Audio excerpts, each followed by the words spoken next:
couple weeks ago, we discussed how differently the Cavaliers and the Blue Devils moved in terms of the way they march drill. Well, in addition to that, corps move differently in terms of the way they actually march, physically march on a field. Let's talk about marching technique today.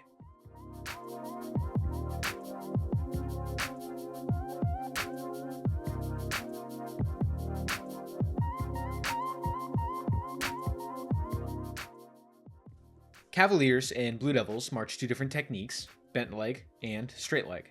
I won't pretend to know the actual Cavaliers technique, so I just won't. The bent leg technique that I'm going to be using in this video is the technique that I was taught at Pacific Crest by the staff that marched Cavaliers. That's going to be the baseline bent leg technique that I'll be using in this video. As for straight leg, I marched Blue Devils. They're known for their straight leg, and that's the technique that I'm going to be using as well. In all techniques, like bent leg and straight leg, there are so many different variations of the technique that staff use at different corps and marching bands, so please don't get caught up on the extreme details of each technique. But before we start, we need to go touch some grass.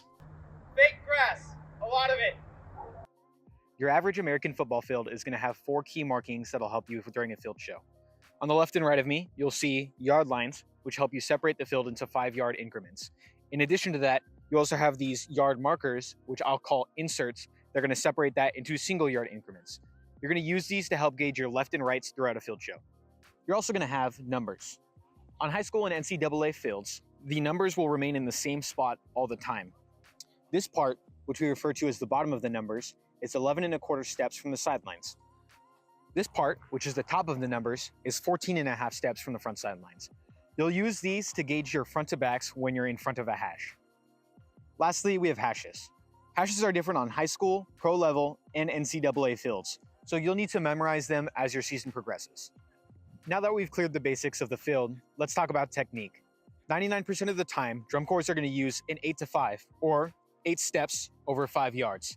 That's the basis of step size that we're going to be using today, so let's look at how 8-5 looks in both techniques.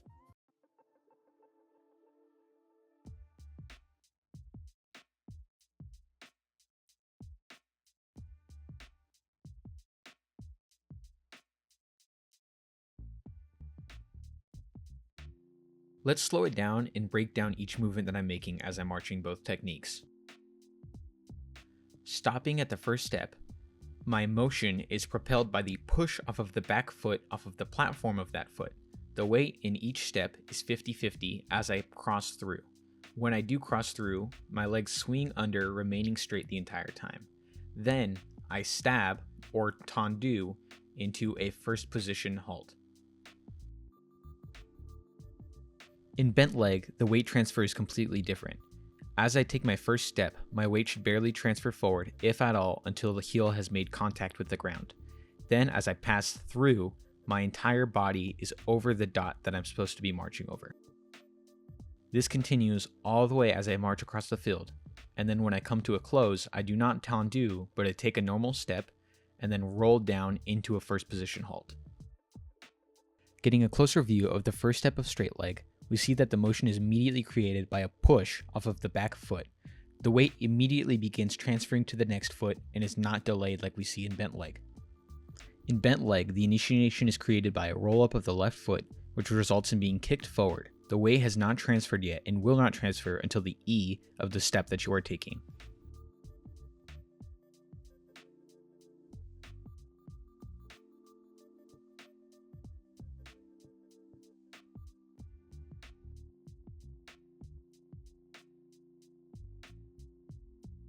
Slowing it down in straight leg, you can see that my heel raises off the ground and remains raised the entire time as I march. I'm not on my tippy toes, but there is never a point while I'm marching where my heel touches the ground until I come to a close.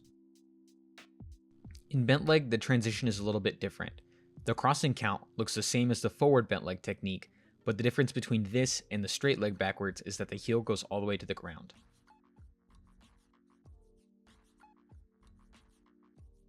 Let's take a look at direction changes. Here we're going to go forward to backward. As you can see, the motion is created by a stab with the front foot and then a replant of the back foot. In bent leg, just like the halt, we're going to take a normal step and then roll down, putting all of the weight on the front foot. We will then replace the back foot into a backward step.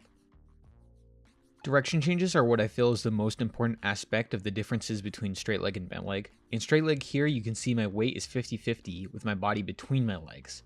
When we look at the bent leg weight transition, my body is all the way over that one leg. If I'm supposed to be on the line, I'm over that line. Backwards to forwards is probably the closest that both techniques get to each other. In straight leg, my back heel stays off the ground while my front foot rotates forward in order to push off of the back heel. The same thing happens in bent leg, but here, my back heel is raised a little bit higher than its straight leg counterpart. Here's a look at the straight leg back heel and the bent leg back heel. Moving on with direction changes, we're going to go to a forward left direction change. As you can see, I'm using that right step to make a prep step, and then putting my left foot directly to the left of me, and my body is over my legs equally. When I go to the bent leg, I do not make any type of prep step. In fact, my right foot is straight forward, and then I just stick that left foot out to the left. I have no weight transition over that foot. And then let's look at the comparison of the two. As you can see, in straight leg, my body's body center, and in bent leg, my foot is just sticking straight out with my body all the way over that right leg. And this is a reason why a lot of dot or die cores will use bent leg, or bent leg cores will use dot or die. There's kind of a symmetry between dot or die and bent leg, and that's because if you're on your dot, you need to be directly over your dot. It's a little bit hard to be directly on dot when you can see in the straight leg position, I'm not really on that splitting. If I was in a cover, for example, and other people were going in different directions, then you wouldn't really see that cover down hit as well as the bent leg, where my body's directly over the splitting of the two lines. Forward right direction changes are probably the hardest in both techniques because you're stepping over. As you can see, I make that prep step to my right, and then I put my body weight 50-50. Same thing in bent leg. I don't take a prep step, but I kind of missed that 3 off because it's just a really, really awkward position, and that's something that you see a lot in bent leg with those step over direction changes. We talked a little bit about body center and the 50-50 weight distribution. I also mentioned how there is a sort of symmetry between bent leg and dot or die.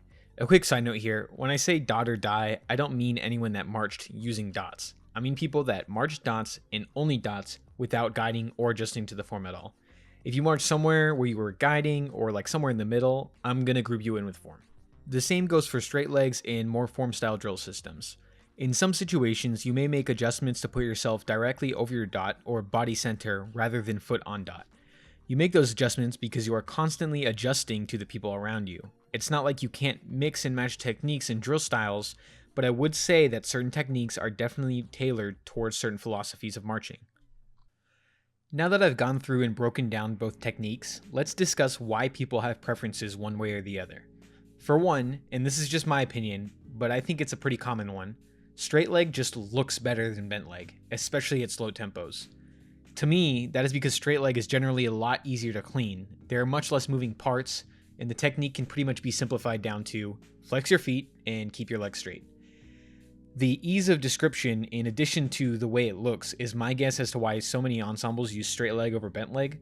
Bent leg has many more definitions and would likely take much more time to teach an ensemble, which is 100% a factor educators take into account when choosing a technique. Now, after all the stuff I've said about straight leg, you might think I prefer it. And no. Here's why. Nearly everyone that I've ever spoken to that has marched both techniques told me that they thought that bent leg felt easier on the knees than straight leg. I agree with that sentiment as well. I'm no doctor, but I would say that putting so much pressure immediately onto your heel probably puts pressure onto the shin and knee as well.